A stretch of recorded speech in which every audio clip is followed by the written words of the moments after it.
CPMന്റെ ചരിത്രത്തിലെ ഏറ്റവും ദുർബലനായ മുഖ്യമന്ത്രിയായി മാറിക്കൊണ്ടിരിക്കുകയാണ് പിണറായി വിജയൻ ഇപ്പോൾ. അദ്ദേഹം എത്രമാത്രം ദുർബലനാണ് എന്നതിന് തെളിവാണ് അദ്ദേഹത്തിൻ്റെ തന്നെ പാർട്ടിയിലുള്ള PV അൻവറിൻ്റെ വെളിപ്പെടുത്തലുകൾ. അദ്ദേഹം ആരോപണമായിട്ടും വെളിപ്പെടുത്തലുമായിട്ടും പറയുന്ന കാര്യങ്ങളെല്ലാം യഥാർത്ഥത്തിൽ പിണറായി വിജയൻ എന്ന ദുർബലനായ നേതാവിൻ്റെ മുഖ്യമന്ത്രിയുടെ പരാജയം തന്നെയാണ്.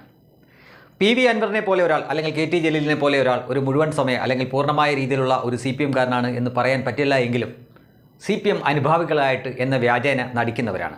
CPM ഒരുപക്ഷെ അവരെ ഉപയോഗിക്കുന്നത് ഭൂരിപക്ഷത്തിൻ്റെ എണ്ണം കൂട്ടി കാണിക്കാൻ വേണ്ടിയിട്ടാണെങ്കിൽ അവർ പക്ഷേ CPMനെ ഉപയോഗിക്കുന്നത് അവരുടെ താല്പര്യങ്ങൾ നടത്തിയെടുക്കാൻ വേണ്ടിയിട്ടാണ്.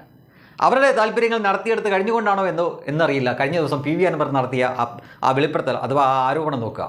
മുഖ്യമന്ത്രിയുടെ ഏറ്റവും വിശ്വസ്തനായിട്ടുള്ള ഉദ്യോഗസ്ഥനാണ് ADGP അജിത് കുമാർ എന്ന് എല്ലാവർക്കും അറിയാവുന്ന കാര്യമാണ്. കാരണം അദ്ദേഹം അങ്ങേയറ്റം പ്രതിരോധത്തിൽ നിന്ന് സ്വർണ്ണക്കടത്ത് സമയത്ത് പോലും പലരെയും നിശബ്ദരാക്കാനും അതേപോലെ തന്നെ ഡീൽ ചെയ്യാനുമൊക്കെ ഒരു ഇടനിലയായിട്ട് അദ്ദേഹം വിശ്വസ്തയോടെ ഉപയോഗിച്ച വ്യക്തിയാണ് ADGP അജിത് കുമാർ. ആ അജിത് കുമാറിൻ്റെ അദ്ദേഹത്തിൻ്റെ ഭാര്യയുടെയും അടക്കമുള്ള ഫോൺ ഞാൻ ചോർത്തിയിട്ടുണ്ടെന്ന് ഒരു MLA തന്നെ ആ അഭിമാനത്തോടെ കൂടി വന്ന് വിളിച്ചു പറയുമ്പോൾ അത് കേട്ട് നിശബ്ദനായി നിസ്സഹായനായി നിൽക്കാൻ മാത്രമാണ് ആഭ്യന്തരം കൂടി ഭരിക്കുന്ന പിണറായിക്ക് നിലവിൽ ഇപ്പോൾ സാധിച്ചിരിക്കുന്നത്. മറ്റേതെങ്കിലും പാർട്ടിയിലായിരുന്നു ഇങ്ങനൊരു വെളിപ്പെടുത്തൽ നടത്തിയെങ്കിൽ നേരത്തോട് നേരെ ആവുന്നതിന് മുമ്പ് അയാൾ പാർട്ടിക്ക് വെളിയിൽ പോയേനെ. പക്ഷേ PV അൻവർ ഇപ്പോഴും അവിടെയുണ്ട്. PV അൻവറിനെ പോലെ അല്ലെങ്കിൽ KT ജലീലിനെ പോലെയുള്ള നിരവധി നേതാക്കൾ ആ പാർട്ടിയിൽ ഇനിയുമുണ്ട്.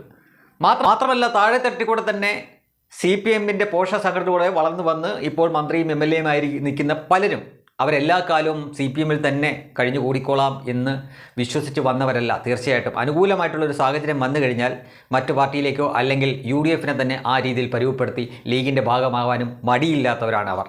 ഈ സത്യം ഏറെക്കുറെ മനസ്സിലായവരാണ് ആലപ്പുഴയിലുള്ളവർ. അതുകൊണ്ടാണ് ആലപ്പുഴയിലെ പല ഭാഗങ്ങളിൽ നിന്നും CPMൽ നിന്ന് പ്രവർത്തകർ കൂട്ടത്തോടെ മറ്റു പാർട്ടിയിലേക്ക് ചേക്കേറുന്നത്. കഴിഞ്ഞ ലോക്സഭാ തെരഞ്ഞെടുപ്പിന് തന്നെ ഒരുപക്ഷെ ശോഭാ സുരേന്ദ്രൻ്റെ ഒരു മാസം കൂടി കൂടുതൽ അവിടെ പ്രവർത്തിക്കാൻ അവസരം കിട്ടിയിരുന്നുവെങ്കിൽ സമയം കിട്ടിയിരുന്നുവെങ്കിൽ ഒരുപക്ഷെ റിസൾട്ട് പോലും മറിച്ചാവുമായിരുന്നു. അങ്ങനെ CPM വല്ലാത്ത ഒരു പ്രതിസന്ധിയിലൂടെയാണ് ഇപ്പോൾ പോകുന്നതെന്ന് പിണറായി വിജയന് മനസ്സിലായിട്ടുണ്ട്, അദ്ദേഹത്തിൻ്റെ കൂടെയുള്ളവർക്ക് മനസ്സിലായിട്ടുണ്ട്. മറ്റൊരു വിചിത്ര കാര്യം കൂടെ നിങ്ങളൊന്ന് ആലോചിച്ച് നോക്കുക.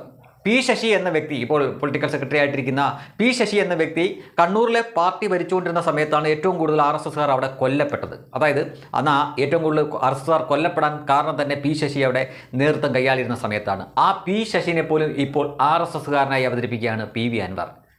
അപ്പോൾ മുഖ്യമന്ത്രിയെയും അദ്ദേഹത്തിന് പേടിയില്ല, മുഖ്യമന്ത്രിയുടെ പാർട്ടിയെയും പേടിയില്ല, ഒരു സംവിധാനത്തെയും പേടിയില്ലാതെ കേവലം MLA മാത്രമായ ഒരാൾക്ക് ഇങ്ങനെ വിളിച്ചു പറയണമെങ്കിൽ എന്തായിരിക്കും അങ്ങേരെ അതിന് പ്രേരിപ്പിക്കുന്ന ചേതോ വികാരം എന്നൊന്ന് ചിന്തിച്ചു നോക്കുക. അപ്പോൾ നിങ്ങൾക്ക് കാര്യം മനസ്സിലാവും.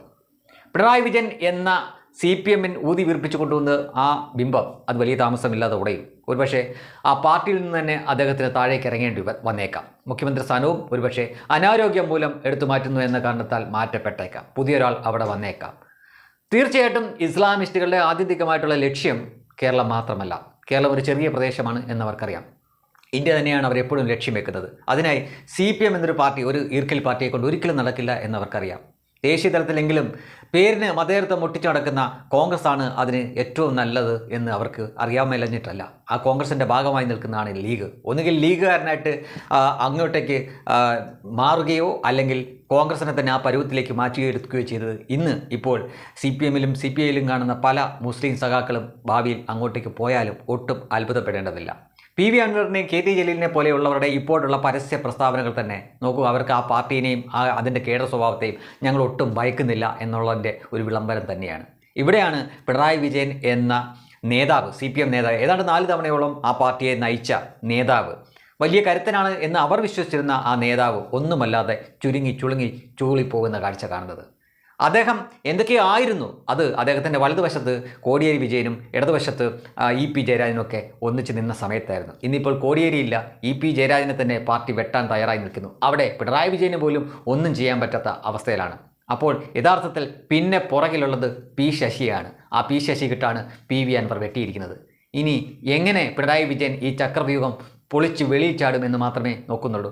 അതിനകം ഒരുപക്ഷെ അദ്ദേഹത്തിന് ഇറങ്ങേണ്ടി വന്നാൽ, പുതിയൊരാൾ അവിടേക്ക് വന്നാൽ പാർട്ടി തന്നെ പഴയ സഖാക്കളുടെ കയ്യിൽ നിന്ന് കൈമോശം വരുന്ന ഒരു കാഴ്ച വിദൂര ഭാവിയിലല്ലാതെ നമുക്ക് കാണാൻ സാധിക്കും. ഒരുപക്ഷെ അടുത്ത നിയമസഭാ തെരഞ്ഞെടുപ്പിന് മുമ്പ് പലരും ഇവിടുന്ന് ചാടി കോൺഗ്രസിലേക്കോ ലീഗിലേക്കോ പോയാലും ആ കാഴ്ച കാണേണ്ടി വന്നാലും ഒട്ടും അത്ഭുതപ്പെടേണ്ട. കാരണം വ്യക്തമായ ലക്ഷ്യത്തോടെയാണ് പല സഖാപ്പികളും ആ പാർട്ടിയിൽ പ്രവർത്തിക്കുന്നത് എന്നത് പരസ്യമായ രഹസ്യമാണ്.